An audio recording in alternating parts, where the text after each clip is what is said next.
Assalamualaikum warahmatullahi wabarakatuh. Teman-teman, jumpa lagi. Kok ada yang beda? Kok ada tai lalatnya, Mas John? Iya nih, gede amat tai lalatnya ya. Kalian udah paham kan maksudnya apa ya? Nggak usah dikasih tahu, intinya kalian sudah paham. Apa maksudnya tai lalat di sini atau tompel? Oke, kali ini kita akan membahas si Ahmad Kozzinuddin alias si Tompel ya, si pengacara Roy Suryo, dedengkotnya HTI. Nah, kali ini ya, si Tompel ini dipermalukan oleh ahli hukum Universitas Indonesia. Kalah 3-0. Tompel. Kalian mau kok lawan Jokowi?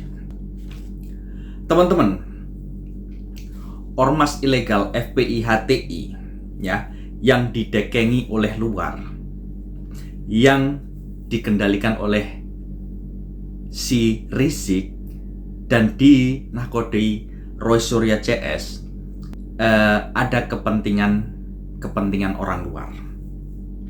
Mengapa si Roy Suryo FPI HTI ini selalu bikin onar menyudutkan Bapak Jokowi walaupun Bapak Jokowi sudah tidak menjabat sebagai presiden? Sekarang apa urusannya? Bapak Jokowi sudah rakyat biasa seperti kita. Kalaupun dia mau memusuhi pemerintah, harusnya Prabowo bukan Jokowi. Harusnya seperti itu. Tapi kenapa Jokowi, Gibran yang selalu jadi sasaran? Nah, ya, ormas inilah yang sakit hati. Ormas inilah yang bikin gaduh negara ini. Karena ormas ini disetir oleh luar, yang kecewa dengan Jokowi atas kebijakan Bapak Jokowi hilirisasi. Ingat ya teman-teman, kalau kalian percaya sama Roy Suryo, teman-temannya, apalagi sama HTI FPI, berarti kalian juga ikut goblok. Goblok membiarkan negeri ini rusak, yang disitir oleh FPI atau Yaman. Aduh, hari kini FPI. Makanya FPI itu dibubarin sama Bapak Jokowi dan HTI. Karena apa? Nggak ada manfaatnya, cuma bikin onar. Makanya dia sakit hati, dan kebetulan ada kepentingan luar negeri yang menyusuplah di ormas-ormas ilegal ini dan membuat gaduh untuk memisahkan antara Bapak Jokowi dan Prabowo agar Pak Prabowo bisa disetir oleh ormas-ormas tersebut. Itu maksudnya. Lah, kok bisa? Ya bisa, kalau Bapak Jokowi masih bergabung dan masih nyambung dengan Bapak Prabowo, maka ini akan sangat susah bagi ormas-ormas ilegal untuk menyetir Bapak Prabowo. Makanya lah dibuat isu-isu ijazah, apalagi isu-isu nggak lama buku nikahnya Bapak Jokowi ditanya asli apa enggak. Nggak lama sertifikat rumahnya Bapak Jokowi asli enggak. Apalagi aktenya Bapak Jokowi asli enggak. Kan lucu gitu loh. Permainan-permainan anak kecil ini, Roy, ini sangat melucukan dan sangat membegokkan kamu sendiri. Si Rismon lagi ngaku kuliah di Jepang. Tapi universitas di Jepang yang dimaksud tidak mengakui bahwa Rismon itu pernah kuliah di situ. Kan lucu. Yang perlu dipertanyakan adalah ijazah mereka itu asli atau palsu. Kan begitu. Sekarang hanya menyerang Bapak Jokowi, menyerang Gibran. Cobalah sekali-kali kau serang Prabowo, kalau nggak besoknya kau lenyap. Oke, Mas John, nih si Tompel ya. Dan ini ada lagi Muhammad Firdaus Owibowo yang dulu kontra sama Jokowi, kini sudah pro. Mudah-mudahan si Roy CS insaf seperti Firdaus ini ya. Dulu memang dia memusuhi Bapak Jokowi, memfitnah Bapak Jokowi, tapi sekarang dia sadar akan kesalahannya dan bertobat. Mudah-mudahan seperti itulah Roy Suryo dan CS ya. Jangan sampai kau dipenjarakan dulu baru bertobat ya. Oke, teman-teman, ini kita saksikan ya debat panasnya antara si Tompel ini ya, si Ahmad Kozinuddin, pengacaranya si Roy Panji, ya, plonga-plongo saat debat. Seperti apa? Kita simak berikut ini. Ada distance. Mestinya idealnya legal truth sama dengan factual truth. Apa yang terjadi sama dengan apa yang dibicarakan, yang diklaim oleh otoritas. Nah, apa yang terjadi sekarang di sini? Pertama, otoritas dalam hal ini Bareskrim, UGM, ya, sudah melakukan statement bahwa ijazah itu identik. Ya, dia melakukan komparasi dengan teknik penyelidikannya. Ini adalah kebenaran formal. Kalau pertanyaannya Mbak Vena, jadi ini sebenarnya bagaimana? Apa sih kekuatan otoritas itu? Kekuatan otoritas itu secara legal truth kuat. Kenapa kuat? Karena kita lihat konferensi persnya. Pertama sudah melakukan uji forensik. Ya, forensik itu dibandingkan tadi tintanya, stempelnya, itu satu hal. Kemudian saksi-saksi teman Pak Jokowi, kemudian foto-foto hand evidence. Nah, pertanyaannya, apakah legal truth, apakah kebenaran formal ini sama dengan factual truth? Ini persoalan yang sedang dipermasalahkan oleh Mas Ahmad. Ya, kita nggak tahu factual truth. Saya nggak tahu karena saya nggak pernah memeriksa ijazahnya. Tetapi kalau pertanyaannya bagaimana posisinya sekarang? Posisinya sekarang legal truth-nya ini mengarah kepada tidak ada tindak pidana karena ijazahnya itu bahasa sederhananya asli. Asli. Apakah legal truth tadi pertanyaannya kembali apakah legal truth itu sama dengan ada distance dengan factual truth? Idealnya enggak, tapi itu bisa terjadi. Tetapi sekarang ibarat ini pertandingan ya. Kalau kita lihat pembuktian itu kan siapa yang lebih meyakinkan. Sekarang mohon maaf Mas Ahmad ini sedang kalah kira-kira. Sedang kalah 2 atau 3-0 di babak pertamanya. Babak kedua masih ada memang pengadilan. Apakah bisa mengembalikan itu dengan bukti-bukti yang bisa? Tuh, pelongo-pelongo aja tuh Ahmad Kozinuddin. Tompelnya pelongo-pelongo. 03. Meruntuhkan tadi formalitas kebenaran itu. Apa tuh bukti-bukti yang bisa meruntuhkan legal truth itu? Misalnya dibuktikan bahwa UGM ternyata bersekongkol juga. Ternyata komparasi data ijazahnya itu dikeluarkan di tahun yang sama yang tidak semestinya. Nah, itu akan jadi persoalan. Apakah Mas Ahmad punya itu? Saya nggak tahu. Bang Firdaus tumpas gerombolan, Gua tumpas gaduh Gua rakyat. tumpas, tenang aja. Geram. Siapin televisi 20 TV dah, bila perlu TV Libya, Ini si TV Firdaus Spanyol, apa segala. mode Gua debat pro. sama mereka, gua pur Sama setengah. Bapak Jokowi. Ya, Roy Suryo. Udah insaf dia, Rismond, Firdaus. Dr. Tifa. Bila perlu sama Ahmad Kozinuddin dah suruh masukin tuh pengacaranya.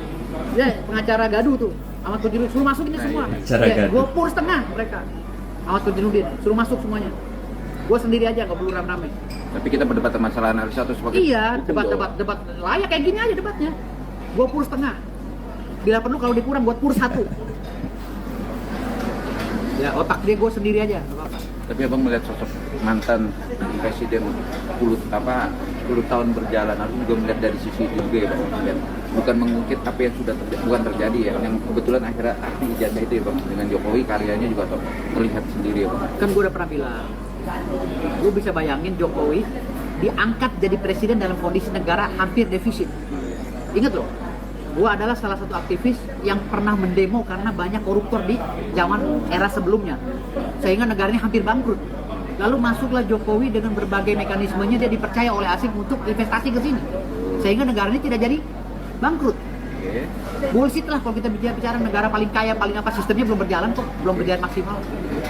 Tapi karena kepiawaian Pak Jokowi, akhirnya Pak Jokowi bisa membangun negeri ini dengan hasil utang misalnya. Jalan di mana-mana nyambung, jalan tol nyambung, Papua dibangun, ini dibangun, jalan tol di mana dibangun, ya kan? Gak usah jauh-jauh deh. Gue dulu mau ke Bogor, ke kampung mertua gue Sukabumi, berjam-jam. Sekarang gue 2 jam udah nyampe Sukabumi. Oh, Firdaus Oyobo lagi mode pro. 2 jam lewat tol. Gue bisa bayangkan eranya Pak Jokowi sama Pak Prabowo. Gitu loh. Di situ aja gue udah berterima kasih gitu loh. Gue nih nggak mau malah kalah sama anjing aja sama majikannya itu baik banget, majikan yang ngasih fasilitas yang masa kita kalah sama anjing setianya gitu loh. Istilahnya, nggak usah kita bicara manusia lah, anjing aja kalau dikasih makan nurut sama majikan. Terus kita nih ya Allah. Yang kedua Pak, lu mau tahu nggak efek negatifnya nanti kalau saat ini terus dijadikan bola salju, isu ini berkembang jadi bola salju? Apa? Mereka beberapa kali menyebutkan akan ada kerusuhan kesekian loh. Abang bisa membaca di bawah ini ada dalang di belakang itu. Bisa membaca ada tuh Ya udah pasti ada. udah ada dalang udah pasti, tetapi kegoblokan juga pasti ditunjang. Kegoblokan yang ditunjang oleh dalang-dalang yang Dalang, gitu. dalang kegoblokan. Kenapa? Gue dulu tahun 98, 97 orang yang langsung terjun melihat bagaimana porak-porandanya Jakarta. Gue loh ya, mana kaum minoritas, kaum Tionghoa itu dipersekusi, dijolimi, ini karena fitnahnya Ya, kayak tahun begini. 98 ya kerusuhan. Lu tau gak masalah PIK 2 kemarin? Udah arah-arahnya ke fitnah itu. Ganyang Cina, ganyang Tionghoa. Fitnah itu. Lu tahu gak sih betapa menyakitkannya peristiwa 98 dan pulihnya itu sampai sekarang belum pulih-pulih gitu loh. Masa kita mau ngulang kegoblokan yang sama gitu loh. Waktu tahun 97 berapa puluh orang Tionghoa di dalam rumah gue karena bokap gue waktu itu RT di komplek gue. RT bokap gue, kata bokap gue, Pak, kamu jaga di sana sama geng kamu. Gue sama anak-anakku 20 orang megang pedang semua. Belum preman waktu itu. Hah? Belum preman belum. Gue preman dari Brojol gue, dari Cengkareng. Gue Iman dari pegang pedang Brojol. sama tim-tim gue bilang, lo jangan ada yang nggak bawa pedang, jaga ini. Itu orang Tionghoa di dalam rumah gue ada 20 orang, Pak, termasuk anak bayinya. Lu mau tahu anak bayinya ditutup begini nih, biar nggak nangis, dipaksa tutup begini, dibekap. Kayak orang merampok dong. Iya, kenapa? Ada pasukan yang mau menjarah. Iya. Gue iya. jagain. Oh iya. Nah, di gang yang sana, bokap gue sama kakek gue, almarhum bokap gue sama almarhum kakek gue jagain. Sama juga, sama puluhan orang juga. Sampai bokap gue bilang, pokoknya orang masuk ke komplek kita babat. Kata bokap gue gitu, urusan mati belakangan. Siapa? Bokap gue perintah begitu. 98 itu. Waktu 97 kerusuhan. 98. Yang waktu Cina-Cina di sweeping. 98 tuh. 98 lah. 98. 98 ya 97 lah, ya 98 lah. Akhir kan. Iya, 98 akhir. Itu orang Tionghoa yang ada di komplek gue. Iya, iya. Semuanya gue masukin ke dalam rumah. Atas perintah bokap gue RT, karena dia warganya yang bokap gue. Oh, iya. Mau di sweeping, mau dipenggal kepalanya. Apa kata bokap gue? Daus, kamu kumpulin anak-anak muda, kawan-kawan kamu, jaga di blok sana. Bapak jaga di blok sini. Bokap gue sama bapak-bapaknya di sana, pakai pedang, pakai semuanya. Gue juga di sini.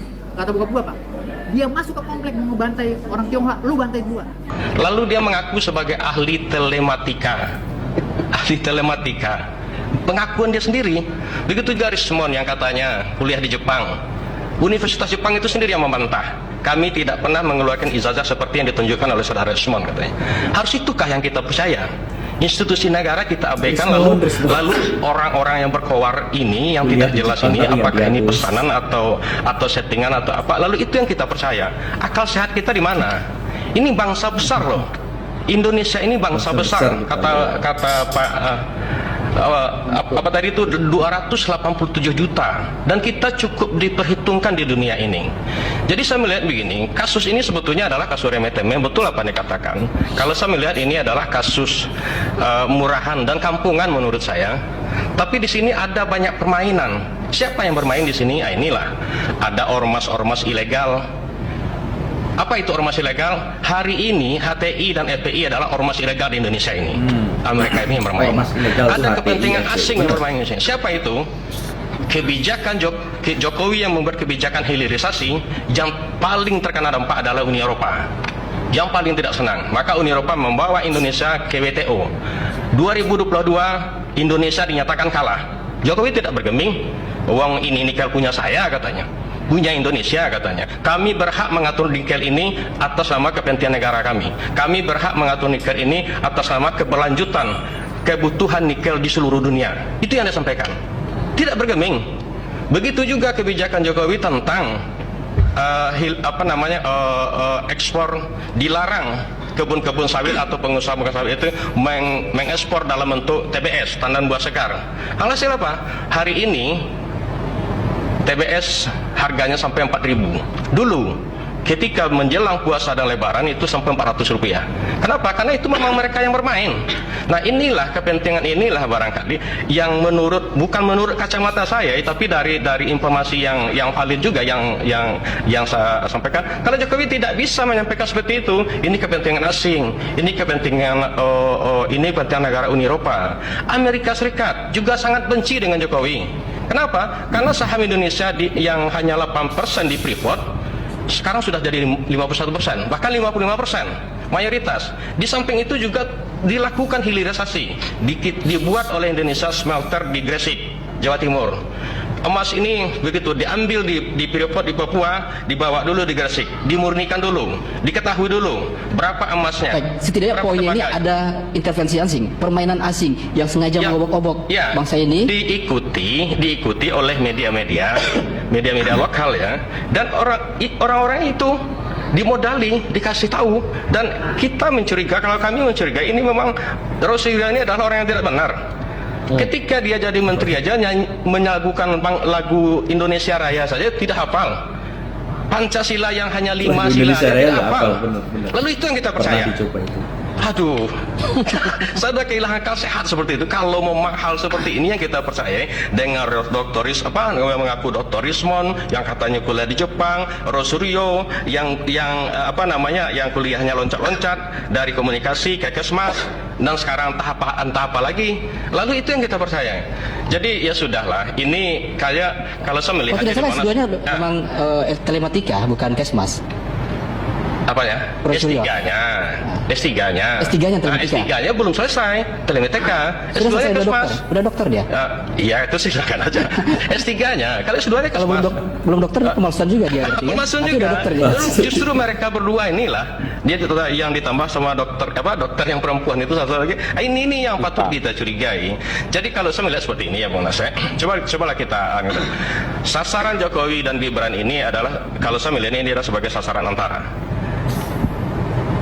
Orang-orang pembenci Jokowi ini berusaha membenturkan Prabowo dengan Jokowi. Saya menyatakan itu tidak akan pernah terjadi. Kenapa? Pertama, Prabowo adalah berlatar belakang militer. Dia menunjukkan kesetiaannya kepada negara ini sudah puluhan tahun. Dan dia juga bukan orang sembarangan.